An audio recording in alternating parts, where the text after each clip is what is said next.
გამარჯობა ყველას, კეთილი იყოს თქვენი დაბრუნება Bros of Decay-ზე. მე ვარ ლესლი და დღეს კიდევ ერთ თავგადასავალში წაგიყვანთ. დღეს ჩვენ საფრანგეთის სამხრეთში ვართ და ვიკვლევთ მიტოვებულ ადგილს, რომელსაც ისეთი შემზარავი ისტორია აქვს, რომ თვითონ მეც კი შემაშინა. ბევრი რამ მინახავს. ბევრ შენობას მივსულ ვარ, მაგრამ ეს ერთ-ერთი ყველაზე გიჟურია. ეხლა უკანა ეზოში ვდგავართ და შესასვლელს ვეძებთ. როგორც ხედავთ, ყველაფერი მთლიანად გადაზრდილია. ბოლო წლების განმავლობაში, რაც ეს ადგილი მიტოვებულია. კარგი, ჩემი მეგობარი აქ კარს ხსნის, ნება მომეცით და ვეხმარო. კარგი, ეხლა ვდგავართ. შევდივართ რაღაც ტიპის ბეღელში, რომელიც, როგორც ჩანს, მთლიანად სავსეა. ვაუ. ეხტება ამ ადგილას. შეხედიან ტრაქტორებს, რომლებიც აქ დარჩენილია. ვიდეოში ცოტა მოგვიანებით უფრო დეტალურად დავხსნი, მაგრამ ხამერტო ჩემო. ეს რაღაცა ციხე-სიმაგრეს გავს. სახლი შესანიშნავია. ეს სახლი, მის გვერდით სახლი ეგ არის? კარგი. სად მოხვდით ხმერთო ჩემო?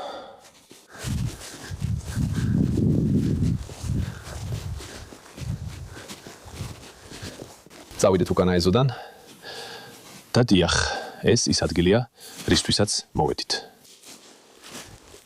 ანალისისა და მიშელის მიტოვებული სახლი.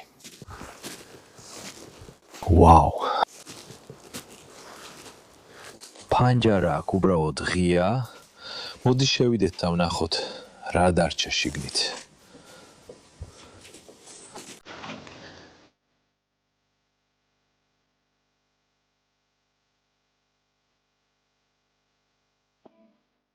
სადღაც უსასრულო ვენახებსა და სამხრეთ საფრანგეთის სოფლის გარემოში მდებარეობს თვალწამტაცი ქონება, რომელიც უკვე მე-4 საუკუნეა მიტოვებულია.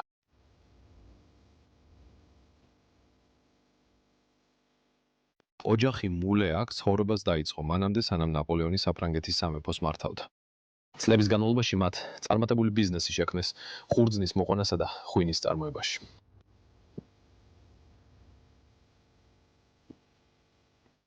ბატონი ანალისისა და ბატონი მიშელის ლამაზი ისტორიის დასაწყისიდან მათი ქალიშვილის კაროლინის დაბადებამდე.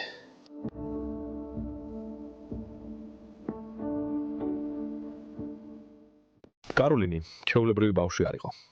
თავდაპირველად ის ძალიან ჩვეულებრივად გამოიყურებოდა, მაგრამ როდესაც მოზარდობის ასაკს მიაღწია, ცვლილებები დაიწყო. უცებ ყოველგვარი მიზეზის გარეშე მან საკუთარი თავის უგულებელყოფა დაიწყო. მან თავის მოვლა შეწყვიტა. მან კბილების გახეხვაც კი შეწყვიტა. მას ალკოჰოლზე დამოკიდებულება განუვითარდა და მისი ცხოვრება მთლიანად დაღმასვლით წავიდა.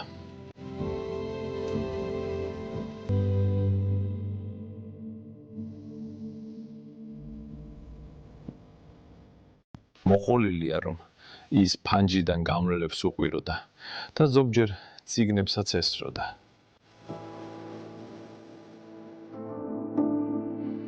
მისმა მშობლებმა ყველაფერი სცადეს, რომ შვილი განეკურნათ, მაგრამ მათი მცდელობა უშედეგო აღმოჩნდა.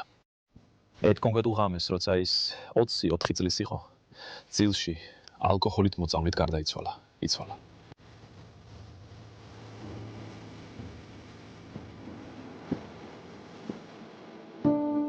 ამ საშინელი მოვლენების შემდეგ მშობლებმა ბარგი ჩაალაგეს და იმ სახლში აღარასოდეს დაბრუნებულა.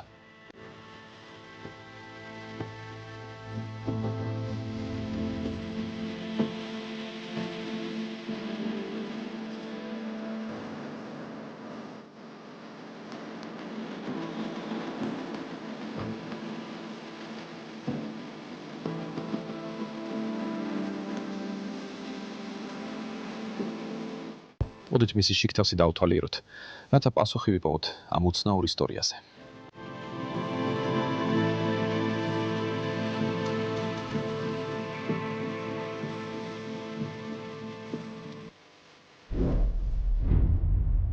მოგესალმებით ყველას, დაბრუნდით Bros of Decay-ის კიდევ ერთ თავგადასავალზე. მე ვარ ლესლი და დღეს ვიღებ ერთ-ერთ ყველაზე გიჟურ მიტოვებულ ადგილს, რაც კიდევ მე გადამიხია. არა სახლის გამო, არამედ იმ ისტორიის გამო, რომელიც ახლა ხან მოისმინეთ. ჩვენ ნახავთ ყველაფერს, რაც ამ ადგილას მოხდა. მართლა ხთოვანებული ვარ, რომ ამ ადგილს ვისწავლი.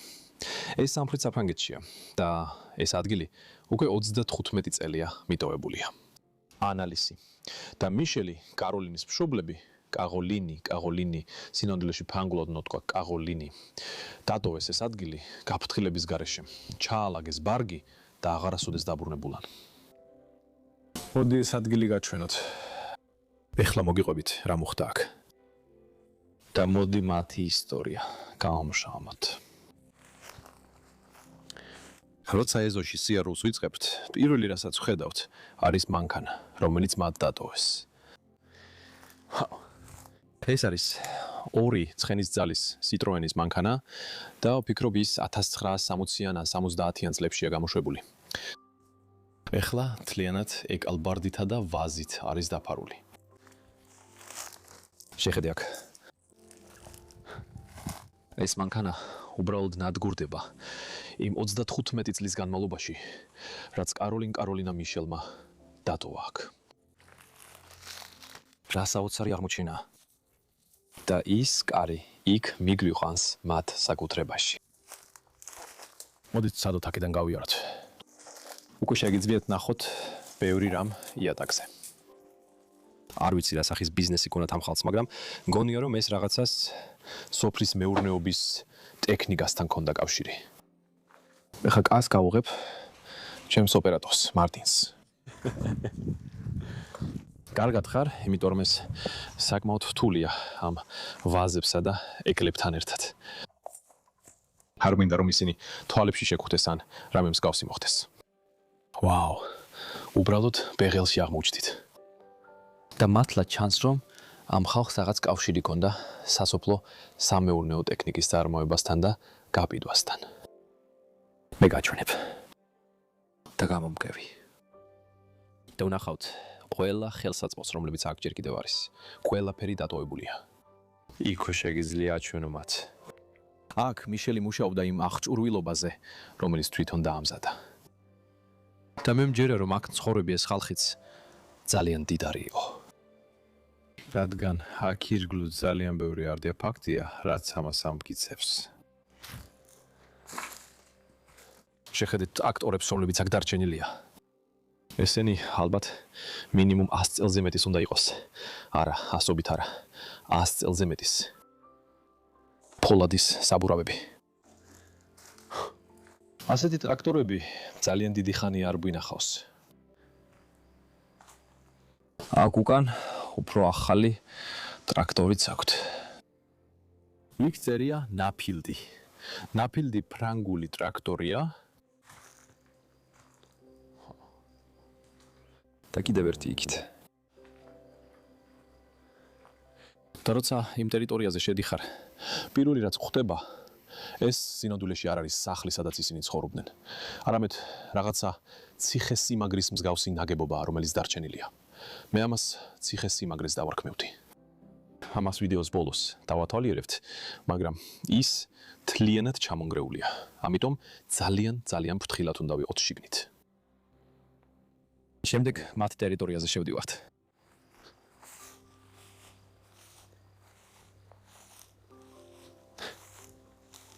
შეხედე ამ მანქანას. ვაუ. ასეთი რამ ჩემს ცხოვრებაში არასდროს მინახავს. გონია რომ ეს TV-ს შეკვრებისთვის გამოიყენება. ეს ცხენებს უნდა ეკაჩათ. შეიძლება ის ისტორიული სასოფლო სამეურნეო ტექნიკის აღდგენის საქმეში იყოს ჩართული. ეს საქმე როგორც ჩანს ძალიან კარგი ბიზნესია. ვაუ. რა შედევრია. სრულიად არ მოხს წარმოდგენა, როგორ იმუშავებს ეს მანქანა. და აქაც წინა მხარეს გვაქვს ქუთანი. ძალიან დიდი. ეს ცხენებს უნდა გამოეთრიოთ. ვაუ, მოდი მათ ტერიტორიაზე გადავიდეთ. სადაც ჩანს რომ ბალახი იზრდება. ხეები იკავებენ ტერიტორიას და ეს ადგილი ნელ-ნელა ინგრევა. სინამდვილეში აქ გადმოსვლა ძალიან სასიამოვნო შეგრძნებას იწვევს, მიუხედავად იმისა, რაც აქ მოხდა.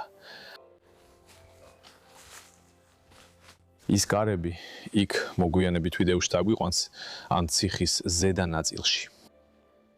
მაგრამ აქ ხედავთ მათ დიდ სახლს. მე ამას საგვარეულო სახლს უწოდებდი. ეს დაახლოებით ისე როგორც საგვარეულო სახლი, ფრანგულად ვილას ნიშნავს. და ეს ნამდვილად ვილა. ასევე ნამდვილად შეიძლება ითქვას, რომ საფრანგეთის სამხრეთში ვართ. აქ რომ პალმის ხეები იზრდება. რა ადგილია? ბოლოს ერთი რა, სანამ შიგნით შევალთ. ვარდები აქ იზრდება, იმიტომ რომ ეხლა გაზაფხულია. ლამაზი, ვარდისფერი ვარდები მათ სახლის გარდან. დავაგაკუნებ და ვნახო, სახლში ვინმე არის თუ არა. ეხლა ფანჯიდან შევედით სახლში. აქედან და ეს არის პირველი ოთახი, სადაც აღმოჩნდით. ეს მათი სასადილოა. და ეს უკვე ძალიან ყვავილებით მორთული, მზიანი და მხიარული ოთახია. როგორც ხედავთ, ეს, რა თქმა უნდა, ანელიზესია, მიშელის კი არა, მიშელი კაცი იყო. ყვავილებით არის დაფარული. ყოველთვის ვფიქრობ, რომ სახლის ინტერიერს ქალი აწყობს, რადგან მას საუკეთესო გემოვნება აქვს. მაგრამ ეს ყოველთვის ასე არ არის. აქ მაგიდაზე რემბრანდტის სურათებია, სადაც ზურგის ტვინია გამოსახული. როგორც ხედავთ. ბენჯი. ვაუ. ეს შეიძლება კაროლინის იყოს. აქ მაგიდაზე იმდენი ესეთი დარჩენილია. გაჩვენებ. აი კიდევ ერთი. შეიძლება წლების განმავლობაში, როცა ის ავად გახდა, ეს ფოტოები მაშინ გადაიხეს. დიჟობა. ეს თეფშია. 60 წლის ბრილიანტის იუბილე. აქ წერია ეს ანელიზეს და მიქელის ქორწინების ბრილიანტის იუბილეა. ვაუ, ჩვენც ასე. ისინი 60 წელია დაქორწინებულები იყვნენ ერთმანეთს. ეს მართალია? ვაუ, ეს მართლა შესაძლებელია. და შემდეგ აქ ოთახის კუთხეში გვაქვს დიდი ბუხარი, ზედ დამონტაჟებული, გამწოვით, სადაც საჭმელი მზადდებოდა. და ბოლო ნაცარი, რომელიც 35 წლის წინ დარჩა, ჯერ კიდევ იქაა. და ეს გვერდით რაღაც დინამიკს გავს, მაგრამ დარწმუნებული არ ვარ. საოცარი აღმოჩენებია. აქ მაგიდაზე კიდევ გაზეთი დაგვრჩა. და ეს რომელი წლიდანაა? 132. თითქმის 90 წლისა. სადაც გამოსახულია საბაგირო რელსები და ვაგონები, რომლებიც ხალხს საფრანგეთის ალპების მთებში აღყავთ. სავარაუდოდ სათხილამუროდ. მაგიდაზე ნახევრად დალეული ღვინის ბოთლიც კი დგას. ვაუ. აქვე ცოცხის დატოვებულია. და ეს კარები აქ მიგვიყვანს მათ დანგრეულ გაუმართავ სამზარეულოში. ღმერთო ჩემო. ეს ხო სიგიჟეა არა ხალხო? ამ ადგილას დეგრადაცია. ფანჯარა, რომელსაც ისინი გახსნიდნენ. ვაუ. იქ უკან მიკროტალღური ღუმელი. საკვების რამდენიმე ქილა. ასე გამოიყურება შენი ცხოვრება. და ასე გამოიყურება შენი სახლი, როცა ამ ქვეყანას ტოვებ. ღუმელი და სუფთა გამწვევი. ყველა ქვაბი და ტაფა ისევ სუფთად კიდია იქ.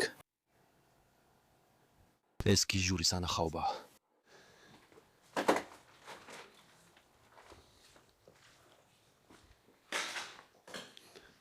და ამ მხარეს გვაქვს ყველა ჩაშენებული კარადა, სადაც საჭმელი, სასმელები და ალკოჰოლი ისევ შენახულია. ბარენოთი. ეს კარგი სასმელია. ადრე დამილებია. თმის შეჭრის აპარატი. ვაუ.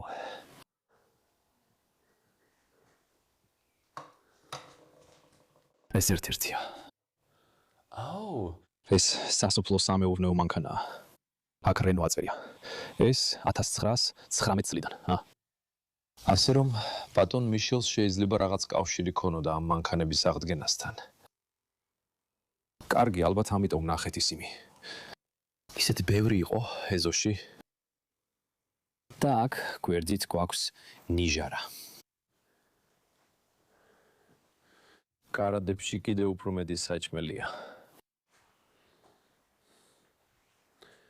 მოდით, აღარ დავკარგოთ დრო ამ სამზარეულოში. მოდით გაჩვენებთ სახლის დანარჩენ ნაწილს. კარგი, აი ეს კარები, საიდანაც ახლახან შემოვედით. აქედან არ შემოსულვართ, მაგრამ თავაკაკუნეთ და ეხლა ვეღარ იღება, რადგან კარზე კარი ჩამოვარდა. ვაუ, ობობის ქსელები მთლიანად ფარავს მას. და ეს ხალხს სახლის დერეფანში შეხავს, რომელიც ასევე მთლიანად გაფორმებულია ამ შესანიშნავი შპალერით, რომელიც ამდენი წლის შემდეგ უკვე კედლებიდან სვივა. და ეს კიდევ ერთ ოთახში შეგვიყვანს. ხაბერტო ჩემო. ეხლა ამ ხრელში გადავაბიჯე. ეს ცოტა საშიში იყო ხალხო. ეს სინამდვილეში საძინებელში გვიყვანს. ღმერთო ჩემო. შეხედეთ ამას. ჩვენ ახლახან ამ ადგილის საძინებელს შევედით. ლამაზი გვერდითი მაგიდა. იქ მერია დგას. ხელში ჯვარი უჭირავს. რას ვხედავთ აქ? სასიამოვნო წიგნია, რომელიც ბოლომდე არც კი წამიკითხავს. ის ჯერ კიდევ ერთ-ერთ ბოლო გვერდზეა. Der Glase. საოცარი საათიცა. მათ ნამდვილად უყვარდათ ყვავილების დიზაინი. ეს ადგილი. ფრანგული სოფლის შატოების გამოსახულებები. ამ შპალერზე ყველგან და საწოლი ისევ გაწყობილია. ამდენი წლის მიტოვების შემდეგ. აი ეს მართლა მიყვარს. საათის ციფერბლათი, რომლის თავზეც სპილოა. კუანტრო. ეს სინამდვილეში ძალიან ტიპური ფრანგული ლიქიორია. და აქ გვერდით კალოდოსიც. მოდით ერთ-ერთ ამ ძალიან დიდ ჩაშენებულ კარადას გავხსნით. თითქმის გადმოვაგდე ეს. მოდი გვერდზე გადავდებ. საკმაოდ მძიმეა სინამდვილეში. არ ვიცი რა არის, მაგრამ მგონია რომ საათისთვის დეკორატიული ნაწილებია. კარგი, ახლა შეგვიძლია გავხსნათ.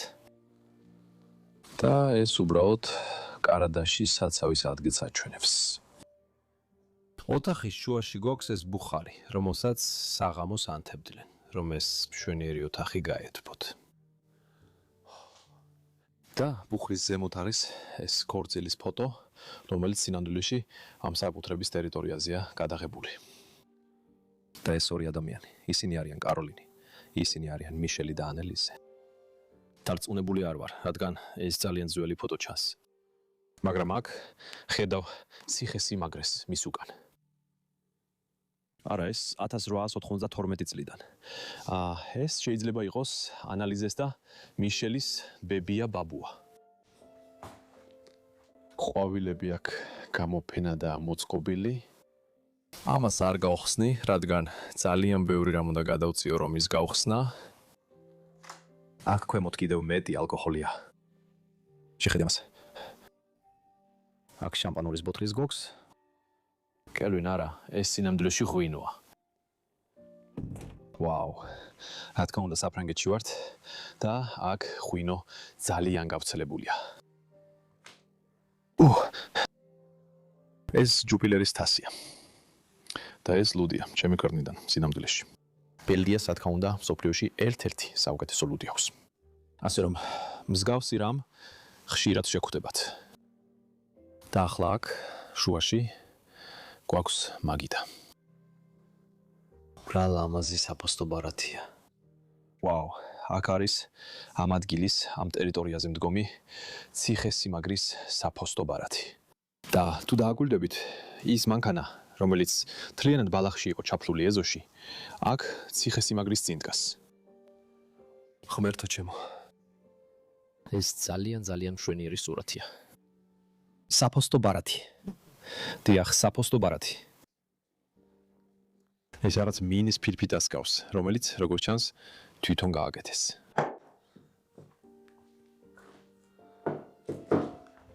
ხელით დაწერილი ქვით არის დატოვებულია.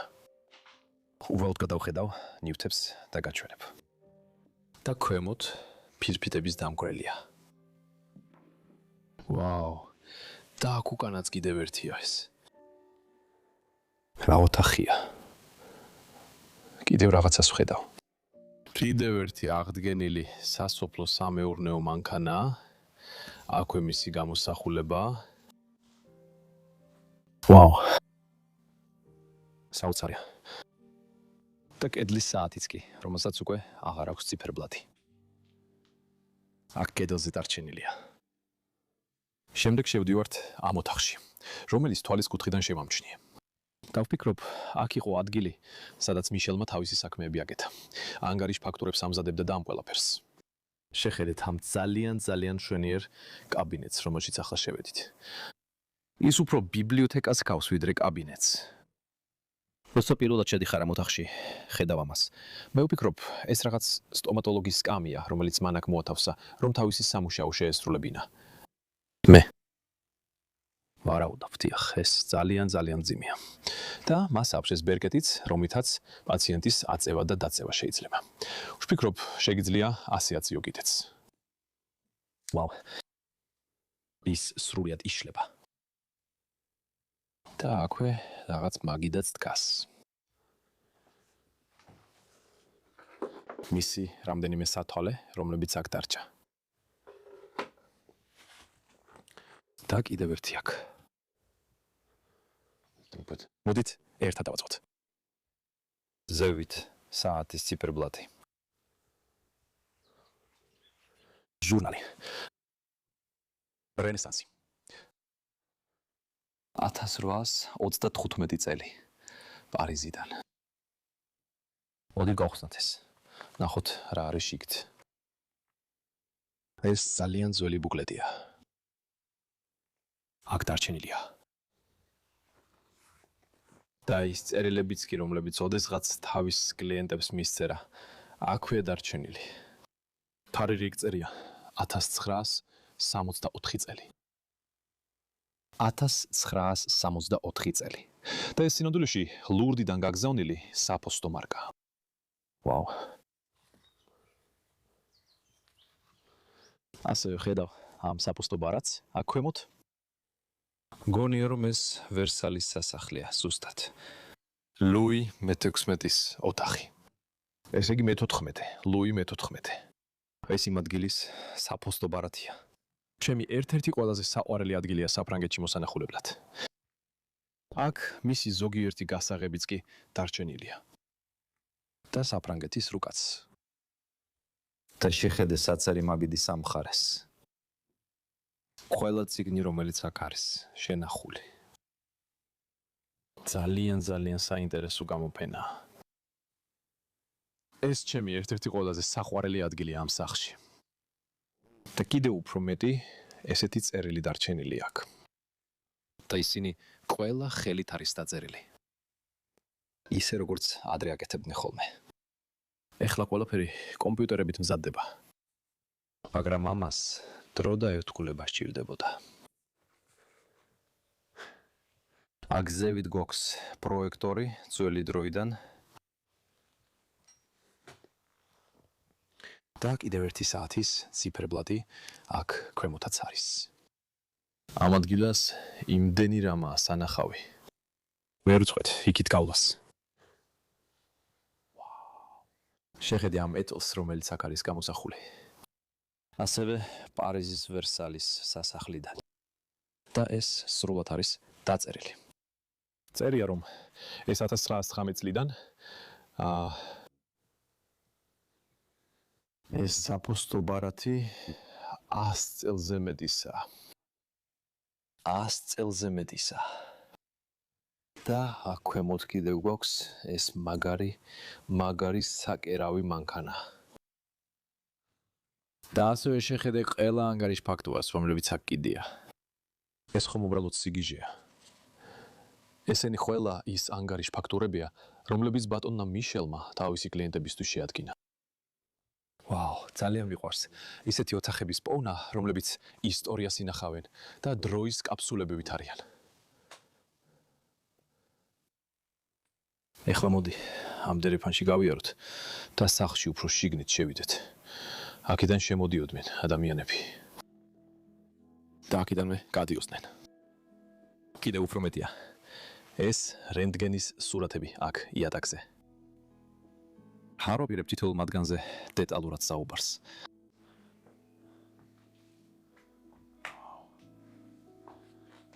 კასეტები დატოვებულია.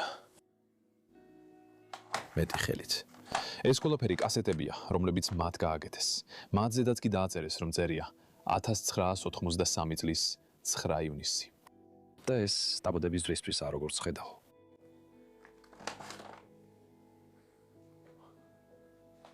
გონი აქედან მარცხნივ, არა მარჯვნივ. სამზარეულოს შევდივართ. მაპატიეთ. მიყვარს როგორ აკეთებენ ამ კარებს მაშინ. მათზე არსებული მექანიზმი უბრალოდ საოცარია.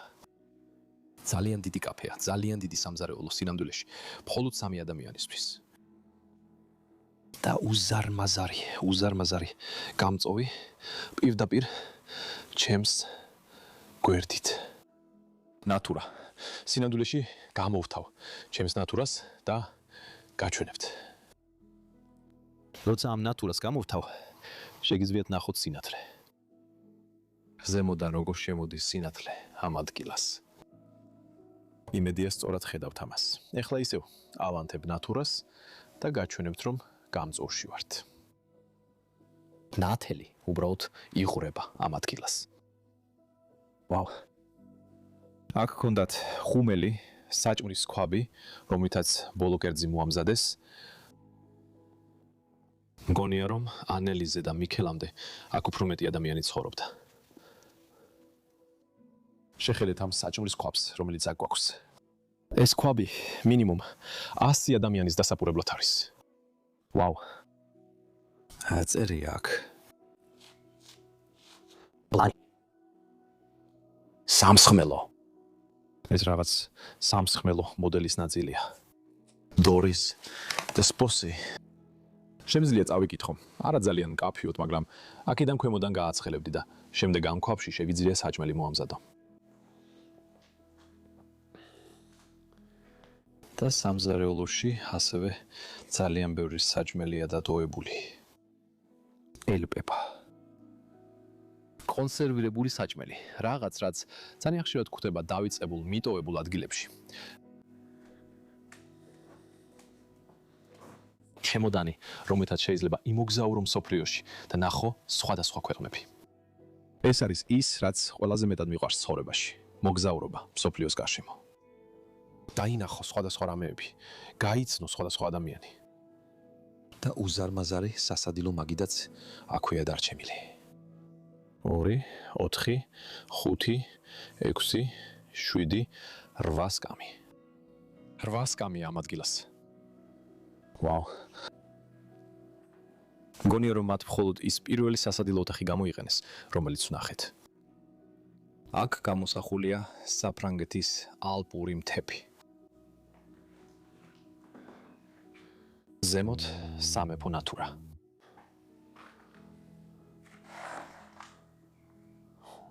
ეს ნოტრდამია. დიახ, ასეა. და ეს, რა თქმა უნდა, მანამდეა, სანამ დაიწვებოდა. და ის შპილი, რომელსაც აქ ზემოთ ხედავთ, თლიანად ჩამოინგრა. Notre-Dame de Paris, პარიზის Notre-Dame. აქაც კი გვაქვს კალენდარი, რომელიც 1900 წლიდან არ ვიცი, ბოლო 100 აღარ ჩანს, ბოლო ციფრი. მაგრამ შეხედე ამ კალენდარს, როგორია დაკეთებული. უბრალოდ ძალიან მოწონს.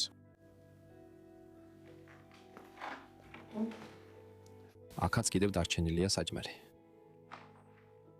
კარგი. საინტერესოა ეს ყველაფერი, ძალიან საინტერესოა. ამაზე ჯერ არ შემიხედავს. ეს რაღაცა ოჯახური დიპლომივითაა, ან რაღაცა მსგავსი.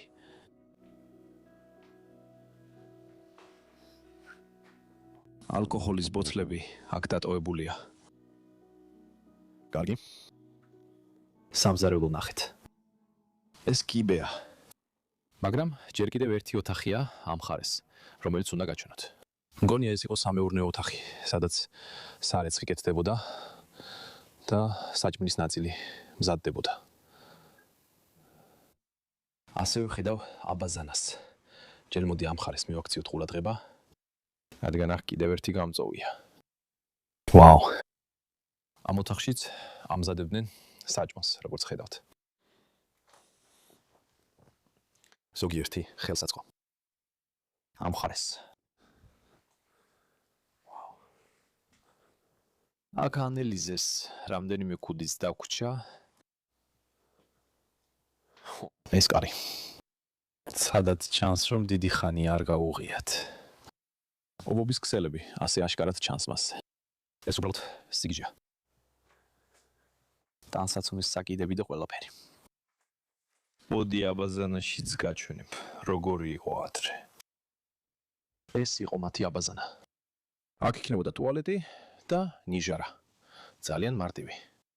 მგონია, რომ მათი შხაპი აქ იქნებოდა.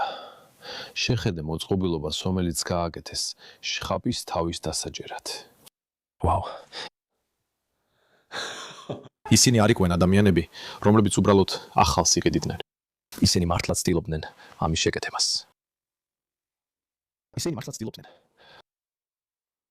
ეხლა ავიდეთ ამ შესანიშნავ კიბეზე, ზედა სართულზე და ვნახოთ რა დარჩა იქ. კარგი, ცოტა ფრთხილად უნდა ვიყო, რადგან მგონია, რომ ეს ძალიან მყარი არ არის. ამ ადგილებში გადაადგილებისას. ასევე ძალიან ფრთხილად უნდა იყო, სად დადიხარ, რადგან ეს ნამდვილად შეიძლება იყოს ადგილი, რომელიც 35 წელია მიტოვებულია. მათთან ძალიან ფრთხილად უნდა იყო. ეხლა კი მარცხნივ შევდივართ კაროლინის საძინებელში. და ეს სინამდვილეში სახლის ყველაზე სევდიანი ნაწილია. კი ამბობთ ისტორიას ამ ოთახის შესახებ. ანელიზე ეს იყო მისი საწოლი, სადაც ის იძინებდა, გაიზარდა და სადაც ფსიქიკურად დაავადდა. და ეს არის ფანჯარა, რომელსაც აქ ხედავთ. და აქ ქალაქის ხალხი ყოველთვის გვერდით გაივლიდა, რადგან ქუჩა პირდაპირ ფანჯრის წინ არის. და ის სულ ამ ოთახში, ამ ფანჯრის წინ იჯდა, იყურებოდა გარეთ და ისროდა ნივთებს ხალხისკენ, უყვიროდა მათ, ეძახდა პერვერტებს და სხვა ცუდ სიტყვებს. და ეს ადამიანები, რომლებიც გვერდით გაივლიდნენ, რა თქმა უნდა არაფერს აშოვებდნენ. მაგრამ ასე მუშაობდა კეროლაინის ტვინი. და საღამოს გარკვეულ მომენტში, მისი ცხოვრების 23 წელს, ის იწვა ამ საწოლში, ალბათ ნარკოტიკების, ალკოჰოლის და სხვა ნივთიერებების ზემოქმედების ქვეშ. ის დაიხრჩო საკუთარ ღებინებაში. 99% დარწმუნებული ვარ, რომ ეს ამბავი სწორია. რადგან ქალაქის ხის ხალხმა დაადასტურა. და რა თქმა უნდა, ამ ადამიანებს ეს თავად აქვთ გამოცდილი. რადგან ეს 35 წლის წინ მოხდა, ეს არ არის საუკუნის წინ ან რამე მსგავსი. ამ ქალაქში მცხოვრებ ადამიანებს ეს გოგონა და მისი ქმედებები თავად აქვთ გამოცდილი. და ეს არის ამ სახლის ყველაზე სამწუხარო ნაწილი და ალბათ ერთ-ერთი ყველაზე სამწუხარო ისტორია, რაც კიდევ მე მომიყოლია. მთელი ჭერი პირდაპირ საწოლზე ჩამოვარდა. და დატოვა ის თლიანად ჩამონგრეული. მისი თავიც კი ისევ საწოლის გვერდით კიდია. ეს მართლა მეხება. ის დღემდე ასეა დარჩენილი იმ კონკრეტული დღის შემდეგ. მისი ბალიშებიც ისევ იქაა. და როგორც ჩანს, ამ საწოლის უკან კიდევ ერთი საწოლია. ვაუ, რა ადგილი რა, სევდიანი. გზნობრაც აქ მოხდა. სული რაღაცებში არ მჯერა, მაგრამ ნამდვილად გზნობ რომ აქ ცუდი რაღაცები მოხდა. აქ არის ჯარისკაცის ფოტო 1818 წერია მის საკელოზე წერია. აქ ძაღლი და ტატაა გამოსახული. ქვემოთ კი რადიო დევს. მოდით ვნახოთ, მისი ტანსაცმელიც დარჩა თუ არა აქ. არ დარჩენილა, მაგრამ საწოლის თეთრეული კი არის. ვაუ. რა ოთახია. მგონი ის კარადა იქ მისი ტანსაცმლისთვის იყო, მაგრამ რა თქმა უნდა იქ არ მივა, რადგან ეს ძალიან საშიშია. კარგი, მოდი დავბრუნდეთ, დავტოვოთ ეს ოთახი, კარს დავხურავ. დიახ. მინდა ეს ნაწილი დავხურო. ვაუ. რა ამბავია ხალხო, როცა ეს მოვისმინე, უბრალოდ შოკში ვიყავი. წავიდეთ წინ ხალხო, წავიდეთ წინ. ზოგჯერ უნდა მოყვათ ისტორიები, რომლებიც მართლა არ გინდათ მოყვათ, მაგრამ აუცილებელია რომ ისინი გახმაურდეს. ამ ოთახში კიდევ ორი საწოლია. და აქ გვერდით ბუხარიც გვაქვს. საოცარი ბუხარი. ასევე ძალიან ლამაზი. ადრე ეს ოთახი ძალიან ლამაზი იყო, მაგრამ ეხლა რა თქმა უნდა აღარ არის. მგონია რომ ასე თავიც ბევრ ადგილას ხედავ. და თავიდან მეგონა რომ ეს იყო ფიცარი, მაგრამ ახლოდან რომ დავაკვირდი, სინამდვილეში აღარ ვარ დარწმუნებული რა არის ეს. ვინმეს აქვს წარმოდგენა, რისთვის გამოიყენებოდა ეს მოწყობილობა? იმიტომ რომ მე არა, უბრალოდ გვერდით კიბე აქვს. კარგი. მოდით ამ ადგილის ბოლო საძინებლებსაც გადავხედოთ. ნელა მივდივარ აქ ამ დერეფანში. აქ ჩვილის საწოლიც კი გვაქვს. ვაუ, რა იყო მისი დანიშნულება? ამ ისტორიების ზოგი ნაწილი არ ვიცი. ისინი ძალიან მოქმედებენ ჩემზე. მე ვერ ვიგებ მათ, უბრალოდ ვერ ვიგებ. მაგრამ ჩვენ შევდივართ თავარ საძინებელში. აქ ამ ადგილას შეგიძლიათ ნახოთ დიდი საწოლი, სადაც ანელიზე და მიქელი ერთად იძინებდნენ. ის ჯერ კიდევ გაწყობილია, ამდენი წლის შემდეგ ბალიშები ისევ ზემოდან აწყვია. საოცარი დიზაინი. სპილენძის დაფარვა. არა, ეს დაფარვა არ არის, უბრალოდ სპილენძის დიზაინია. სპილენძი ან თითბერი. ყოველთვის არ ვარ დარწმუნებული რა მასალაა. მე არ ვიცი როგორ განვასხვაო, ან რამე მსგავსი.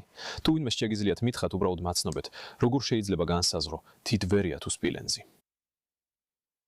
რელიგიური ქანდაკება აქ-სევით, თუმბოზე და ქვემოთ ღამის ქოთანი. შვენიერი ლუჯი ორნამენტი აქვს ზედ. აქ ფერმის მიწაზე მდრომი ქარის წისქვილების სურათი გვაქვს. მოდით ნახოთ რა არის ამ ოთახში. ამ მხარეს გვაქვს ავეჯის სკამი ანალიზესთან ერთად. მის გვერდით არის მისი ტყავის, გველის ტყავის ჩანთა. ეს ალბათ საკმაოდ ძვირადღირებული ნივთი უნდა ყოფილიყო. მეც ძალიან მომწონს ეს სკამი. ვაუ.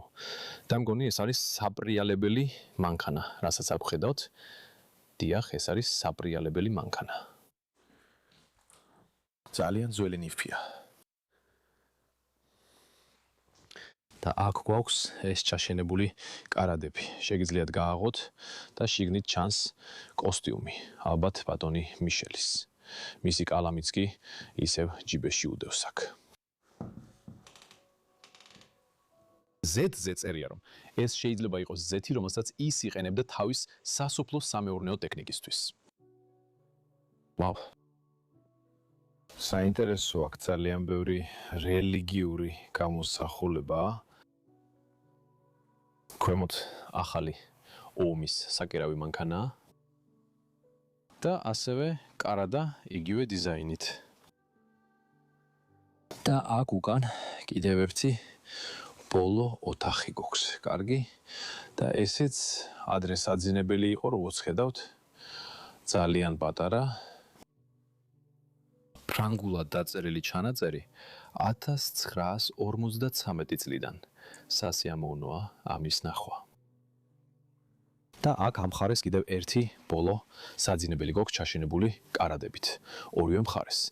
ეს იგივე კარადებია, რაც სხვა საძინებელში ვნახეთ. კარგი, აქ ასევე აქვთ ანელიზეს კოსტიუმი ალბათ. შეხედე ამ საძინებელს და აქაც ძალიან პატარა საწოლია დარჩენილი. შეხედე ამას. საწოლზეა სალოცავი ნძივები, როგორც ხედავთ, თუ ეს არის რბილი საწოლი. საოცარია. და ამ მხარეს ტელევიზორია.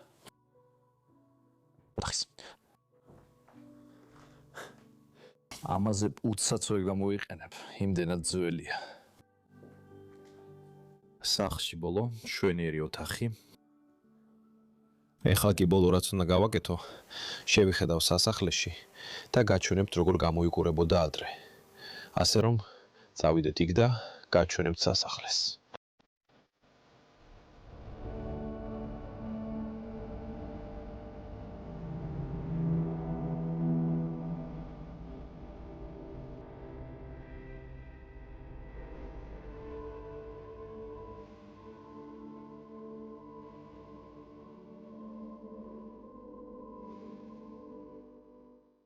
კარგი ყველას, ეხლა ისევ გარეთ ვართ და სასახლის წინ მდგავართ.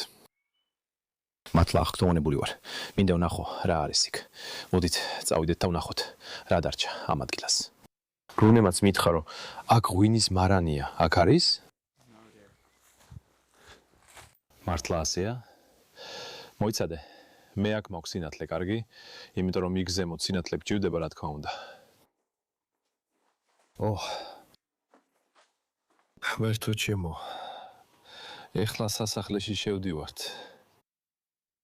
როგორც ხედავთ, ეს ღვინის წარმოებისთვის გამოიყენებოდა. ასე რომ ანელიზე და მიშელიც შეიძლება ღვინის წარმოებით იყო დაკავებული. აქ დარჩენილი ყველა ეს ღვინის ბოთლი, რა თქმა უნდა, ყველა ცარიელია. და შემდეგ ამ ციხესიმაგრის შუაგულში გვაქვს უზარმაზარი ღვინის გასწრი. აქ ზემოთ პატარა ონკანია, რომელსაც გააღებდი და ღვინის ბოთლებს აქედან შეავსებდი. ზოგი საცობიც კი დატოვებულია, რომლითაც ბოთლებს დახურავდნენ. კიდევ არის რამე სანახავი ამ სარდაფში? გარდა ამის, კარგი მე არ ვარ. ზუსტად არ ვიცი რა არის. ზუსტად არ იცი რა არის? რომელ მოწყობილობაზე ლაპარაკობ? გვაქვს იატაკში დიდი ხვრელია. ცოტა ფრთხილად უნდა ვიყო. კარგი, მგონი ეს ხურძნის დასაწურია. ეს ხურძნის დასაწურია. ღმერთო შეხედე ამ მოწყობილობას რაც აქ გვაქვს. მგონი ეს მექანიკური ხურძნის საწურია. გასაოცარი მანქანებია. კარგი, ეხლა ავიდეთ ციხის თავზე და ვნახოთ რა არის იქ. აქ კი ძველი ველოსიპედის დაუტოვებიათ. და კიდევ ერთი ალბათ კაროლინესი.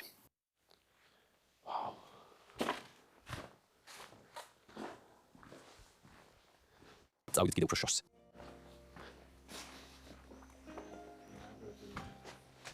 აკიბეებთან.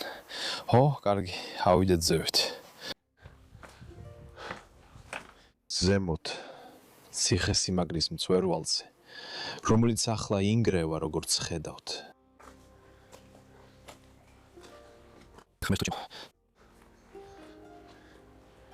აქედან შეგვიძლია გადავხედოთ სახლს გვერდიდან და ვნახოთ, როგორ ჩამოინგრა წლების განმავლობაში, იმ 35 წლის განმავლობაში, რაც მიტოვებულია.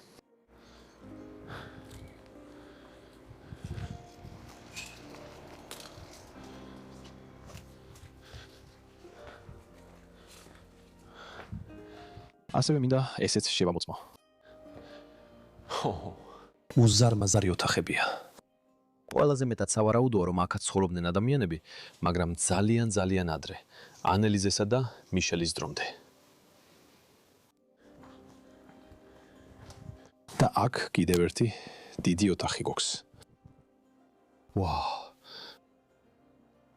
კარგი, ეხლა ძალიან ზევით ავიდეთ, შესაძლებელია ეს? არ გიცდიათ, ეს კიბეა. კარგი, კიბე იარაღი არ არის, ამას არ იტყოდით.